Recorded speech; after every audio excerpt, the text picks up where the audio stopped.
JBN, we keep you informed. I am Michelle Jones, and in the news, 2 motorcyclists die in St. Elizabeth crash.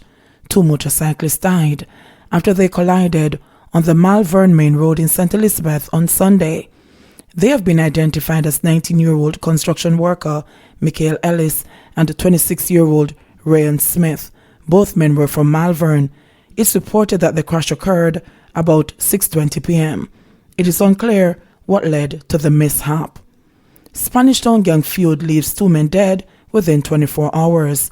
An unidentified man was shot dead as warring gangsters renewed hostilities in Spanish Town, St. Catherine, on Tuesday morning. It is the second fatal shooting in the town within 24 hours, and areas of the old capital remain tense amid reports of sporadic gunfire. The tension reportedly stems from a daring high noon murder on Burke Road on Monday. In that incident, 28-year-old Kevin Lewis of De La Vega City was shot dead by unknown assailants. The Spanish Town police reported that Lewis was standing on the roadway at about 11:55 a.m. when he was approached by armed men who shot him multiple times to his upper body. Lewis was pronounced dead at the hospital. Investigations continue into the incidents. It has been theorized that intra-gang violence within the notorious Klansman gang, which is among the main gangs in Spanish Town, has been responsible for numerous murders in the old capital and the wider St. Catherine North Police Division over the last several years. Euchence Wilson found guilty of being a gang leader. Euchence Terrence Wilson has been declared guilty of being the leader of the St. Catherine-based Euchence Wilson gang. Wilson is among 9 other members of the gang who will now be sentenced by the courts in November. Last Thursday, Wilson was also found guilty on 2 counts, one of illegal possession of firearm and one of shooting with intent. Chief Justice Brian Sykes said Wilson, by his own account, had verified testimony of a senior police officer who had taken the stand during the trial and told of an incident in which officers, acting on information from a crony of Wilson, went to accost him and were involved in an exchange of gunfire in which Wilson was injured. Close to 30 individuals were arrested by the Counter-Terrorism and Organized Crime CTOC unit in 2017 and placed on trial after being accused of being part of one of the island's most organized and vile gangs, responsible for robberies, extortions, rapes, murders, and the pilfering of a number of licensed firearms. Since the beginning of the trial in March 2019, a number of the accused have walked free, with the Crown's case against them falling apart due to insufficient evidence. Trial in Roderick Francis murder finally starts. After a 9-year wait marked by a series of starts and stops, the Crown yesterday began calling witnesses from its slate of 36 in the case of the 2011 murder of Roderick Bonnie Francis, a high-profile player in the local fishing industry. Francis, then CEO of B&D Trawling Limited, was shot outside his Queensway St. Andrew home on Saturday, June 25, 2011, by gunmen pretending to have car trouble in a suspected contract killing. The police subsequently arrested Carlos Batista of Allardyce Drive, Kingston 8, George Gardner, Sheldon Watson, and Newton Welsh, all of Kingston addresses in connection with the killing. The men were charged on indictment containing 4 counts, including murder, shooting with intent, accessory after the fact to murder, and misprision of felony, when a person knows a felony has been committed but fails to inform the authorities about it, were offered bail in 2015. Yesterday, at the start of the matter, accused Newton Welsh was acquitted after the Crown indicated that it was not in a position to positively identify the bike rider who would have acted as a scout leading up to the killing and on the day in question, due to the fact that he wore a helmet which obscured his facial features. In the circumstances, it is our view that we had insufficient material to form a viable case against Mr. Newton Welsh, which is why the Crown has offered no evidence against Mr. Welsh. Director of Public Prosecutions, DPP Paula Llewellyn, told the court following her opening address to the court yesterday morning. DPP Llewellyn, in her opening, said the Crown's case is based upon direct evidence and circumstantial evidence.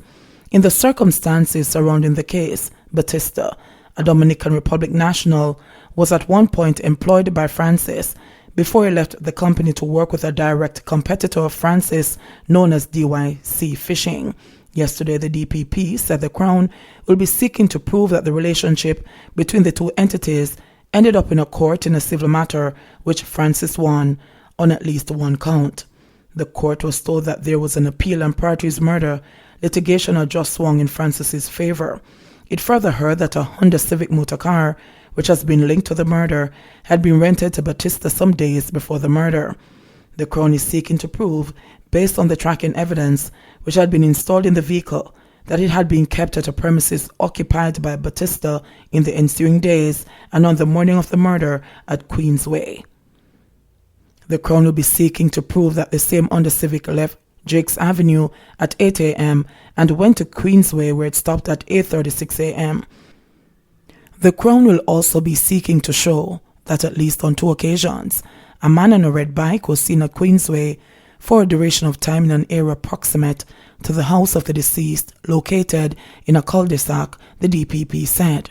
The Honda Civic, she said, remained in the cul-de-sac until 10:11 a.m. when Francis, who had been home with his family, left. Francis was armed, the court was told. Shortly after he exited his driveway and drove some distance, explosions were heard. Witnesses, not named by order of the court, upon hearing the sound, sped in the direction of Francis's vehicle and observed the Honda motor car, which had been seen per and a man, later identified as Gardner during an identification parade, walking from around a bend in the road with a firearm. A confrontation then ensued between the witness and Gardner, who entered the vehicle, which drove off. The Crown is seeking to prove that the driver of the vehicle was Watson Francis, who was afterwards discovered suffering from gunshot wounds in his vehicle, was driven to a corporate area hospital where he died. The Crown is seeking to prove that Watson purchased parts for the Honda Civic and made contact with a mechanic to repair it, and that the car had gunshot damage.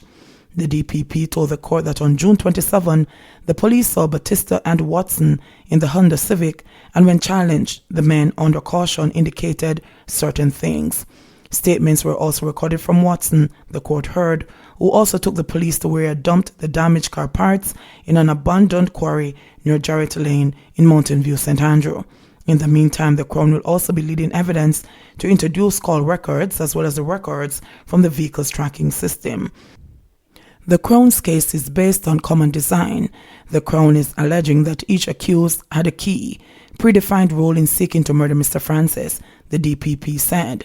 In this plot, Batista is suspected of having provided the resources in terms of the motor vehicle and the means for its repair, while Gardner was the shooter and Watson the driver.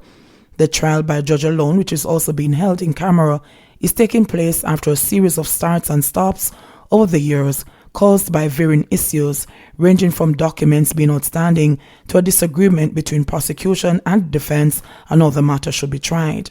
The trial was once again postponed as late as 2019 after the defense requested that it be tried by a judge alone, while the prosecution insisted upon a judge and a jury. In a further twist, 3 of the accused gave their then attorneys the boot, further stalling the proceedings. 97 new COVID-19 cases. Jamaica has recorded 97 new cases of COVID-19 in the last 24 hours, bringing the number of confirmed cases to 7,910. Of the total cases, the Ministry of Health and Wellness said 4,354 are active. The newly confirmed cases are 47 males and 49 females, with ages ranging from 2 to 90 years. The gender of one of the cases is under investigation. The country also recorded 66 new recoveries. This brings the number of recoveries to 3,303.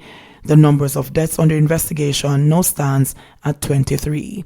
JBN, we keep you informed. Please remember, subscribe, like, share, leave us a comment and click the notification bell to receive our daily news items.